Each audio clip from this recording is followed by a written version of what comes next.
한때 우리나라에서는 도시 재생을 명목으로 벽화마을이 곳곳에 생겨났습니다. 지자체들이 관광 명소로 홍보하면서 인기를 모으기도 했는데요. 이제는 무관심 속에 색이 바래고 훼손되면서 흉물로 방치되고 있는 곳이 대다수입니다. 오늘 집중 취재에서는 애물단지로 전락한 벽화마을의 현 실태와 향후 개선 방안은 무엇인지 살펴보겠습니다. 김성원, 이재호 기자의 연속 보도입니다. 수원의 대표 관광지인 화성행궁에서 도보로 10분 거리에 위치한 행궁동 벽화마을입니다. 지난 2010년 지역의 미술 애호가와 자원봉사자들의 재능 기부로 마을 곳곳이 벽화로 장식됐습니다. 납부됐던 골목이 볼거리가 많고 특별한 포토존도 있는 공간으로 입소문이 나면서 수년간 큰 인기를 얻었습니다. 하지만 한때 화려했던 벽화마을은 현재 그 빛을 잃어가고 있습니다. 벽화마을을 알리는 간판은 녹슬어 파손됐고 담벼락의 그림들은 페인트가 벗겨지거나 색이 바랬습니다. 방문객들의 발길도 거의 끊어진 가운데 그나마 찾은 사람들도 실망감을 감추지 못합니다. 학교 행사로 와봤는데 아기자기하고 예쁘긴 한데 몇 시간 걸려서 올 가치는 없는 것 같아요. 다시 오라 그러면 오겠어요? 개인적으로 찾아서 가진 않을 것 같아요. 그나마 행궁동 벽화마을은 사정이 나은 편입니다. 광명시 철산동의 한 마을. 달동네로 알려진 이곳에도 10여 년 전 심심한 마을 분위기를 살리기 위해 벽화를 그렸습니다. 하지만 그림을 그린 후로 보수 등 관리를 하지 않아 마을 분위기가 을씨년스럽게 변모했습니다. 벽화마을에 거주하는 주민들은 잠깐의 관심이 있었을 뿐이었다고 입을 모읍니다.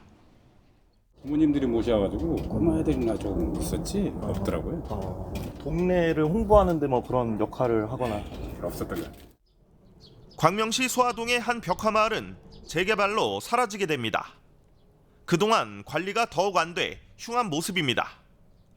우연히 이곳을 찾은 한 방문객은 귀신이 나올 것 같았다며 후기를 남기기도 했습니다. 한때 우리 지역의 명소로 각광받으며 인기를 끌었던 벽화마을. 이제는 관리 부재 속에 흉물 취급을 받으며 애물단지로 전락하고 있는데요. 그렇다면 해결 방안은 없는 걸까요? 이어서 이재호 기자가 전해드립니다. 용인시 죽전동에 있는 안대지천 산책로.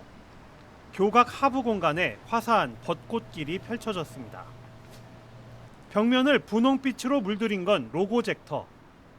LED 조명으로 그림을 투사하는 장비로 칙칙했던 공간을 밝고 쾌적하게 바꿔놓고 있어 좋은 반응을 얻고 있습니다. 전에는 좀 어두웠어요, 이게. 예, 그리고 저쪽에도 사진을 놓으니까 좀 침침하고 그런 게 있었는데, 뭔가 화사하면서 밝고, 딱 보는 순간에 기분이 좋더라고요. 당초 벽면엔 벽화가 그려져 있었습니다. 하지만 시간이 갈수록 그림이 훼손되기 시작했고 결국 벽화를 지우고 로고젝터를 설치하기에 이르렀습니다. 로고젝터는 벽화와 달리 그림 훼손 우려가 없어 유지 관리가 한층 수월해졌다는 설명입니다.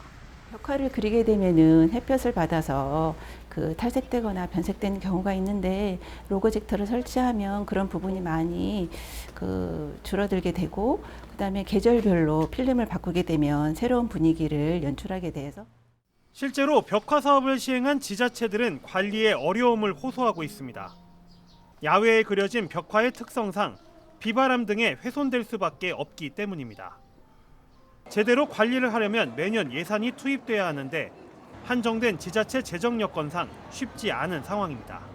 가 많아지다 보니까 그런 예산 부분에 좀 운영하는 것도 있고 이제 사업의 이제 동 예산이 그걸 운영할 수 있는 예산은 사실 없어요. 다른 사업들은 조금만 이제 주민 불편 사업이라고 이제 조금만 해야 되는데 이것만 또 할 수가 없는 상황이어서 전문가들은 시작부터가 잘못됐다고 지적합니다.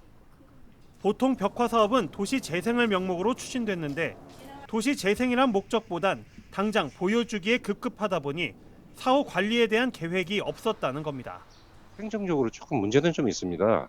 뭐 담당자가 이제 바뀐다거나 그리고는 실이 흘러가가지고 그에 대한 자료가 없거나 이런 부분이 있는데 저희도 좀 좀 강권하고 있는 게 도나 이런 중앙 정부에서 관리단을 둬가지고 그것만 따로 관리하는 그런 좀 집중적인 관리가 좀 필요한 상황입니다. 대다수 벽화마을이 흉물로 방치되고 있는 요즘, 이제는 존폐 여부를 결정해야 한다는 목소리도 나오고 있습니다. 현황 조사를 통해 없앨 곳은 벽화를 지우고 유지가 확정된 곳엔 도시 재생이란 취지에 맞는 지원이 이루어져야 애물단지라는 오명을 벗을 수 있을 것으로 보고 있습니다.